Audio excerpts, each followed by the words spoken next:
Usha. Good morning. Fully 3 p.m. I think this is the craziest season of Dimension 20. I don't know how you guys did this. Like, truly. I'm honored. It started, I was like, oh, this is rad. And then as it was going, I was like, what is happening? I think that's a really good endorsement of the season. What is happening is a great tagline. Can you talk to me about creating Usha and G13 and kind of that dichotomy between these characters? Yeah. For Usha, when Brennan asked us, who do we want to have be our Dave's Video World character? I just thought characters I like to play, characters I know are in my wheelhouse. I really love elderly people, and I had just played Laddu Auntie on Desi Quest. Yeah. And so I played a particular type of older lady there. So I wanted to kind of contrast it with a different type of older lady I wanted to play, which is sort of like screw loose, kind of wackadoo old lady. Oldest lady in the world is what I said to him. And when coming up with our counterparts, our video game, our VHS world characters, I kind of simply just said, what is the opposite of that? And a big trope in action movies is like the guy in the hacker van, and I think of National Treasure. I think his name's Riley. He's the guy with the rectangular glasses in the van doing all the stuff for Nicolas Cage, kind of off screen with sort of improbable, like we're in kind of maneuvers that are very funny and very necessary for those types of movies, where you can kind of make huge logic leaps by just like someone being good at computers, quote unquote. I thought that would be a really funny counterpart to this, like the oldest woman in the world. It was so great, especially when Usha first gets put into this world and just completely wrecks every computer she can. Well, it's hard to know. I ran into this when I was playing Of Mice and Murder, when a character you play is smarter than you at the thing. So like, I'm not a computer genius. I'm not a hacker, but I'm playing a hacker. And it was interesting because it's like top of my intelligence, I can say some computery things, but I'm like top of Usha's intelligence. Like this woman doesn't even plug in the phone. So it was like really like, I might have gone too far in the opposite direction, but I was like really trying to play it. Like, how would the oldest woman in the world play being stuck in like a FBI surveillance van? Like, I don't think she would have a single clue what anything is. And like, if that's the case, your improv brain goes, okay, I don't know anything. What do I know? And it's like, well, items go into slots, in computers, like analog. We're doing patching, so maybe she tries to stick the disc in a random slot and then it, gets messed up.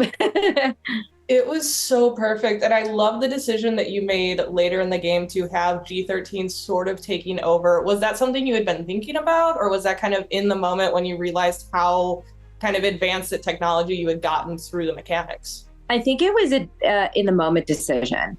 I realized how many D20s I had, how many skills I had blown up, and it didn't quite make sense. It was that same thing of like, okay, Rekha's computer skills are here. G13's are way, way up there, and Usha's are way down here. So there's a bit of fear as Rekha having that level of tech skill. But then there's also the thing of like, I don't know how to play this character having that level of tech skill. That's kind of one of her main games, is that she doesn't. So then I thought, I think she's not her. I think that's what it is. And then I thought like, wow, it kind of actually really falls into place because the type of person that a hacker targets is like an older, susceptible person that isn't tech savvy. That's who they go after. So I was like, it actually kind of fits perfectly into her story that she gets hacked. I thought it was so great. I have to talk to you about some of the choices you made with the shirt going out of the car and being upset your wrist was broken, or being like, I took over beans and now it's slippery. So great. Yeah. Can you talk about just torturing Brennan? So what's funny is everyone assumes I make these moves to torture Brennan, and maybe that would be a better way to pitch myself as like, I know this is stupid, but I genuinely don't believe these things are that stupid in the moment, I feel like I'm being creative, or like using, not even that I feel like I'm being creative, because that's giving myself too much credit. I feel like I'm just looking in the rear view mirror of my character and what I have set up. And I realize that that comes across as like out of left field for a lot of people. But in my mind, I'm digging so far into the character's like tent poles. So I'm like, well, G13 is a hacker being put in a situation that involves like physical skills. I'm like, I don't have a ton of physical skills. I can try to blow them up. But again, I don't know what G13 looks like with a D20 and brawl. Yeah. That seems crazy to me. So I'm like, what do I have? I'm like, well, I have said he's like really greasy. So if I were to procure a D20 and stunts, I would want it to be the G13 way. He's not stunt driven. He sits at a computer all day. He can like, he's wiry, he can fit through things, but I can't imagine this man just like crushing stunts. So I'm like, okay, can I do something insane and just say he's oily enough to have an oil slick that makes his car go faster, like you're in Diddy Kong racing or whatever, and you jump on a speed ramp or something. Now, I understand that we're going 4,000 miles per hour. A lot of these details are really hard to keep all in line in the moment. You're getting so much information and you're told you have to act now. And it's like, by the way, someone's going to die in 2 seconds. So I did maybe not entirely clock that, because I understand basic physics. I understand if I stick my or hand out my car window or sunroof, the wind is blowing this way and I'm trying to throw a shirt this way. I'm counteracting inertia. I understand that. But we're in D&D. And we're in an action movie. And how cool would it be if it worked? That's the question I asked my haters. How cool would it be if it worked? Some people are upset because I asked the thing, but how cool would it be if it worked? Brennan is allowed to say no. He can tell me no at any time. But how cool would it be if it worked? Jacob farted a room asleep because it worked. That's my answer. I'm not trying to torture Brennan. I'm really trying to just use what I've set up to make an in-character decision. And maybe it doesn't work a lot. Hey, I'm all about making the ask. I do that in my own game. My DM wants to kill me half the time. To me, the part that's so funny about torturing Brennan is the aftermath of you daring him to defy this and be like, explain why this doesn't work. And he's like, what do you mean explain it? Like that. Yes. I think to me, that's just being comedic. Just like, if I get genuinely upset that it doesn't work, that's not funny. It's more funny to be like, oh, really, Brennan? Why is it that I can't throw an oily shirt out the window? If I actually just go, oh, it doesn't work, that's like sad. Yeah. I love it. And then you got to be the DM for a minute and immediately made a choice that kind of bit you in the behind a little bit when you said everyone gets what they want for a scene. What was going through your mind when you realized what that meant after you were out of the chair? I thought I was just repeating what Izzy had done at the DM podium. I did not realize I was granting Brennan carte blanche to do whatever he wants for a scene. So that's just a full-on mistake.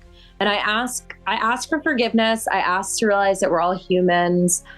I ask you to question if Brennan hates me so much, why do I get asked back? Just question all these things. Please know I'm not trying to hurt anybody.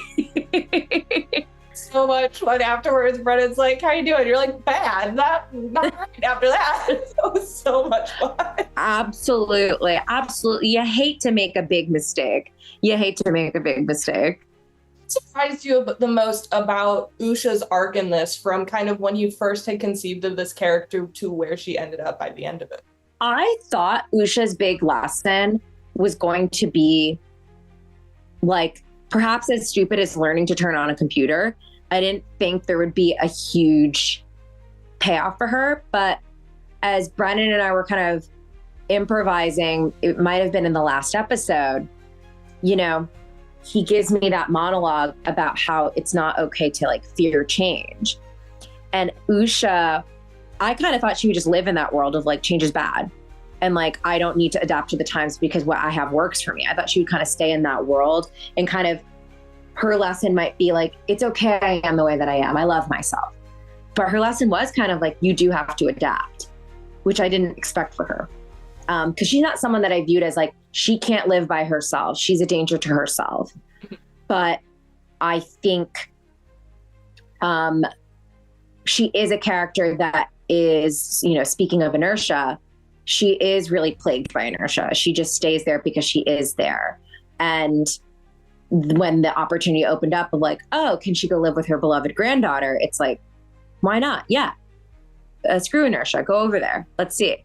So that was actually really surprising to me. I didn't know she would take that turn. I love that. And then I think to me, one of the parts that was so fun about this was how broken the system seemed by the end, because you all were like, I have 1 million turbo tokens. I'm just going to do this now.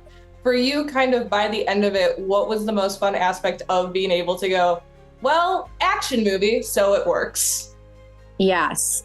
I am forgetting. You might need to remind me. Did the beans thing worked, right? Because it became sky? Yes, it became the sky. I think that's awesome. And that's why I'm saying, like, what if it works? Like, to me, that is actually not an action movie trope I have seen. So for that to have worked, for something to be so wet looking that it actually looks like sky and your enemy flies into it is so funny. Yes. And you don't get there unless you roll well or you have enough turbo tokens to make something stupid like that happen. I absolutely loved it. This season is so unhinged. I love it so much. I somehow want more, but I don't know how that would happen. I have no idea how it would happen. I know someone pitched the idea of there being like a rom-com, like if it was a Jumanji-esque world again, but it was a rom-com, which I would be so into. I think that would be awesome. I love it. Thank you so much for talking to me, Rekha. Thank you so much, Caitlin. It was good to see you again. So good to see you. I love this season. Whenever you're on Dimension 20, I'm like, oh, this is going to be fun. I'm so... Caitlin, that's so nice, because that's not what other people say. Well, they're wrong. Thank you. Then, once more to the breach, dear friends. Oh, Spanish.